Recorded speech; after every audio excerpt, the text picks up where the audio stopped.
Hello friends, പുതിയൊരു എപ്പിസോഡിലേക്ക് ഏവർക്കും സ്വാഗതം.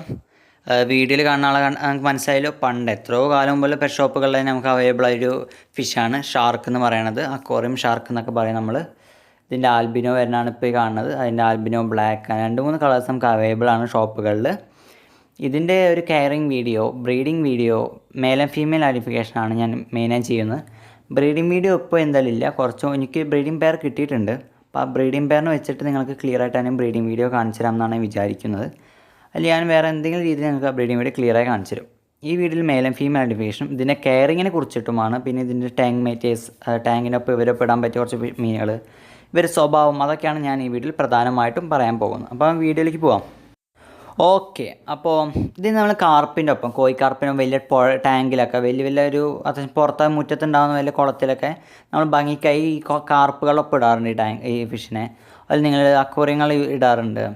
നല്ല പെട്ടെന്ന് സൈസ് വയ്ക്കും ഇവർ, നല്ലോണം ഭക്ഷണം കൊടുത്താൽ പെട്ടെന്ന് വലിപ്പം വയ്ക്കും. പിന്നെ ഇവർക്ക് ഒരു നെഗറ്റീവായ കാരണം വെച്ചാൽ ഇവർക്ക് ഫംഗസ് പെട്ടെന്ന് വരാറുണ്ട്.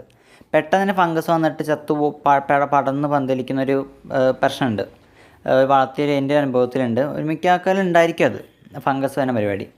പിന്നെ ഹാർഡ് വിഷയമാണ്, ഇവിടെ ചത്തു പോകുന്നില്ല ഇവർ 2-3 കളേഴ്സ് അവൈലബിൾ ആണ്. നിങ്ങൾക്ക് ഷോപ്പിൽ വളരെ വില കുറഞ്ഞും കിട്ടും, വളരെ 8 രൂപ 9 രൂപ ചെറിയ സൈസിന്. പിന്നെ മേലേക്ക് വരുന്നതുകൊണ്ട് അതിനനുസരിച്ച് വില കൂടിക്കൊണ്ടിരിക്കുന്നുണ്ട്. ഇത് പിന്നെ അതുപോലെ നിങ്ങൾ ചെറിയ ടാങ്കിൽ ഒരുവിധം ഇതിനെ വളർത്താതിരിക്കാവും നല്ലത്. കാരണം ചെറിയ ടാങ്കിൽ ഇവർക്ക് വളരെയുള്ള സൗകര്യം വളരെ കുറവാണ്. ഇവർ കുറച്ച് ഫാസ്റ്റായ ഫിഷുകളാണ്.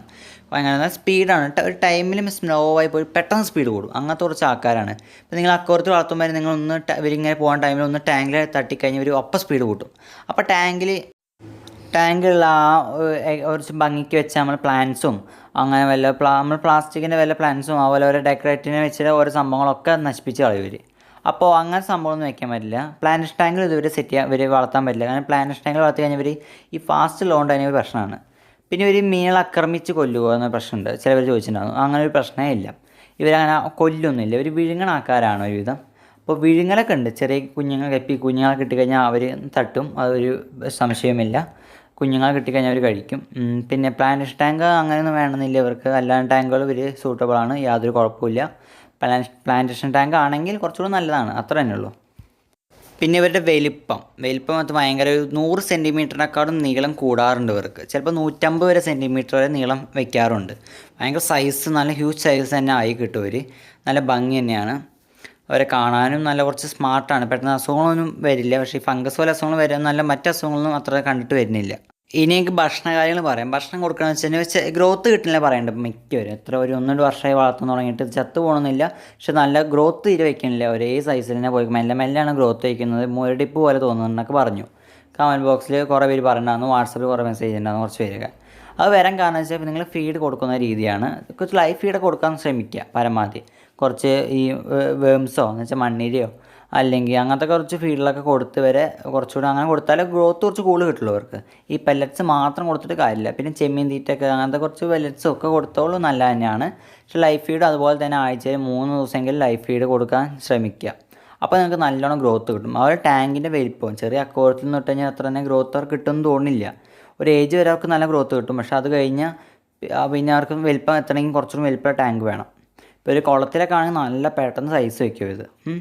അപ്പോൾ നിങ്ങൾക്ക് വളർത്താൻ പറ്റുന്ന സാധനം തന്നെയാണ്, അതിൽ ബുദ്ധിമുട്ടൊന്നുമില്ല. പിന്നെ ഇവർ പ്രത്യേകം വെച്ച് കഴിഞ്ഞാൽ വെള്ളത്തിൽ ഓക്സിജൻ എടുക്കണവരല്ല. അവർ ഗൗരാമിയുടെ പോലെ നമ്മുടെ ഫൈറ്റർ ഫിഷിനെ പോലെ സർഫസിന് ഓക്സിജൻ എടുക്കാൻ കഴിവുള്ളവരുകൂടിയാണ്. അപ്പോൾ അതുകൊണ്ട് തന്നെ ഇവരെ ടാങ്കിലിപ്പോൾ ഓക്സിജൻ്റെ ആവശ്യമൊന്നുമില്ല.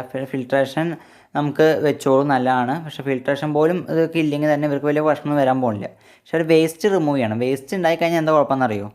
എന്നുവെച്ചാൽ ഈ ഫിൽട്രേഷൻ വെച്ചാൽ നമ്മൾ ചളിവെള്ളത്തിൽ ഞാൻ എൻ്റെ പുറത്ത് ടാങ്ക് ഉണ്ട്, അതിൽ മൊത്തം ആൽഗയും ചളിവെള്ളമൊക്കെയാണ്. അതിൽ ഇതിലിട്ട് വെച്ചിട്ട് എനിക്ക് ഒരു പ്രശ്നം വന്നിട്ടില്ല, അതിന് ഒരു ഫംഗസ് ഒന്നും വന്നിട്ടില്ല. പക്ഷേ ഇതിൻ്റെ ഇവരുടെ വേസ്റ്റിൽ കിടന്ന പിന്നെ അമോണിയ ഉണ്ടായിട്ട് അങ്ങനെയൊക്കെ വന്നു കഴിഞ്ഞാൽ ഫംഗസ് വന്നിട്ട് ഇവർ ചത്തുപോകാൻ സാധ്യത കൂടുതലാണ്. അപ്പോൾ ആ ടാങ്ക് എപ്പോഴും ക്ലീനാക്കി വയ്ക്കാൻ ശ്രമിക്കുക. ഇതിൻ്റെ മെയിൽ ആൻഡ് ഫീമെയിൽ ഐഡൻറ്റിഫിക്കേഷൻ എന്ന് വെച്ച് കഴിഞ്ഞാൽ ഇവരുടെ ആ സൈസ് എന്ന് വെച്ചാൽ തലയുടെ വലിപ്പവും അതുപോലെ അവരുടെ മുട്ടയിടുന്ന ഏരിയ അത് നോക്കിയിട്ട് രണ്ടും നോക്കിയിട്ടാണ് നമ്മൾ ഫിന്നിൻ്റെ ഏരിയ നോക്കിയിട്ട് കൂടിയാണ് നമ്മൾ മെയിൽ ആൻഡ് ഫീമെയിൽ കണ്ടെത്തുക. ഞാൻ അപ്പോൾ നിങ്ങൾക്ക് ഒന്ന് വരച്ച് കാണിച്ചു തരാം അവരെ തലയുടെ ഷേപ്പ് എന്ന് പറയുമ്പോൾ. ഇപ്പോൾ ഒരു മെയിലിൻ്റെ തല അത്യാവശ്യം വലിപ്പം ഉണ്ടായിരിക്കും, ഫീമെയിൽ തലന്ന് അത്ര തന്നെ വലിപ്പം ഉണ്ടാവില്ല, ചെറിയ വലിപ്പം കുറവായിരിക്കും ഫീമെയിൽ ഉണ്ടാവുക. ഓക്കെ, ഇതാണ് ഒരു കാര്യം. രണ്ടാമത്തെന്ന് വെച്ച് കഴിഞ്ഞാൽ ഈ ഫീമെയിൽസിന് ഇങ്ങനെ കുറച്ച് തടി ഉണ്ടാവും, ഒരു മുഴയൊക്കെ ആയിട്ട് ഇവിടെ ഇങ്ങനെ ഉണ്ടാവും, ചെറുകാട്ടോ വരച്ചാൽ മനസ്സിലാവൂ. ഓക്കെ, ഇതായിരിക്കും ഫീമെയിലുകളുടെ ഒരു ബോഡി ഷേപ്പ്. മെയിലുകൾക്ക് എന്നാൽ മറിച്ച് ഇങ്ങനെയല്ല, ഞാൻ കാണിച്ചു തരാം. കുറച്ചുകൂടി സ്ലിം ആയിരിക്കും മെയിലുകൾ, അത്രേ ഉള്ളൂ, വലിയ വ്യത്യാസമൊന്നുമില്ല. സ്ലിം ആയിരിക്കും, ഇത് മനസ്സിലാക്കി. ചിത്രമൊക്കെ നോക്കണ്ട, അത് ചിത്രം നോക്കിയാൽ ഇപ്പോൾ നിങ്ങൾക്ക് മെയിലല്ലേ ഫീമെയിലും കണ്ട ഒന്നും കണ്ടെത്താൻ പറ്റില്ല ഉറപ്പാണെങ്കിൽ. അപ്പോൾ ഇത് നോക്കാം. ഇത് ഫീമെയിൽ, ഇത് മെയിൽ. തടി കുറഞ്ഞത് മെയിലും തടി കൂടുതൽ ഫീമെയിലും. കുറച്ച് മുട്ടയൊക്കെ സ്റ്റോർ ചെയ്ത് വെക്കേണ്ടല്ലേ, അപ്പോൾ അവർക്ക് ഫീമെയിലേക്ക് തടി കുറച്ച് കൂടി തരും. പിന്നെ ഇവിടെ കുറച്ച് ഹമ്പും ഉണ്ടാവും. അതാണ് ഫീമെയിലിൻ്റെ കണ്ടെത്താൻ എളുപ്പം. പിന്നെ മെയിലുകൾ എപ്പോഴും ഫീമെയിലിൻ്റെ ബാക്ക് കൂടെ ഇങ്ങനെ ചുറ്റി കളിച്ചുകൊണ്ടേക്കും. ഫീമെയിൽ അതാണ് ഒരു എളുപ്പം, വേറൊരു എളുപ്പം മാർഗ്ഗം. മെയിലുകൾ ഇങ്ങനെ ഫീമെയിൽ പിന്നാലെ പോകണ്ടാവും. പക്ഷേ അത് വലിയ സൈസാണ്. ഇപ്പോൾ ഈ ചെറിയ സൈസിൽ നിന്നും കണ്ടെത്താൻ പറ്റില്ല കേട്ടോ, മെയിൽ ഫീമെയിലിൽ നിന്നും വളരെ ബുദ്ധിമുട്ടാണ്. നല്ല ഏറ്റവും വലിപ്പമുള്ള സൈസിലാണ് അവർക്ക് മെയിൽ ഫീമെയിലൊക്കെ മനസ്സിലാക്കാൻ പറ്റുള്ളൂ. അപ്പോഴാണ് ഇവർക്കൊരു മീറ്റിങ്ങിൻ്റെ ഒരു ടെൻഡൻസി കിട്ടിയിട്ട് അവർ മെയിലുകൾ എപ്പോഴും ഫീമെയിലിന് പിന്നാലൊക്കെ ചേസിങ്ങും ഒക്കെ നടക്കുന്നത്. ഓക്കെ, അപ്പോൾ ഷാർക്കിനെ മേടിക്കാത്തവർക്ക് മേടിച്ച് നോക്കാം. നല്ല മീനാണ്, നിങ്ങൾക്ക് വളർത്താൻ പറ്റും. നിങ്ങളെ പുറത്തുള്ള ടാങ്കുകളിലൊക്കെ വളർത്താൻ പറ്റിയ സൂട്ടബിളായ ഒരു ഫിഷാണ്. എല്ലാം വെച്ചാൽ ഹാർഡായ ഫിഷാണ്. ഈ ഫംഗസ് ഒഴിച്ച് ബാക്കിയൊക്കെ റെഡിയാക്കും. ഫംഗസിൻ്റെ ഇത് മാറ്റാൻ ചിലപ്പോൾ എന്താണെന്ന് വെച്ചാൽ കുറച്ച് കല്ലുപ്പിടുക, പിന്നെ മെതിമ്പിൾ ഒഴിക്കുക. പിന്നെ ടാങ്ക് എപ്പോഴും ഇവരിടുന്ന ആ വേസ്റ്റ് കാഷ്ടം എപ്പോഴും റിമൂവ് ചെയ്തുകൊണ്ടിരിക്കണം. അതെന്തെങ്കിലും ഫിൽട്രേഷൻ എന്തെങ്കിലും വെച്ചിട്ട് റിമൂവ് ചെയ്യണം, അത്ര വേണ്ടുള്ളൂ.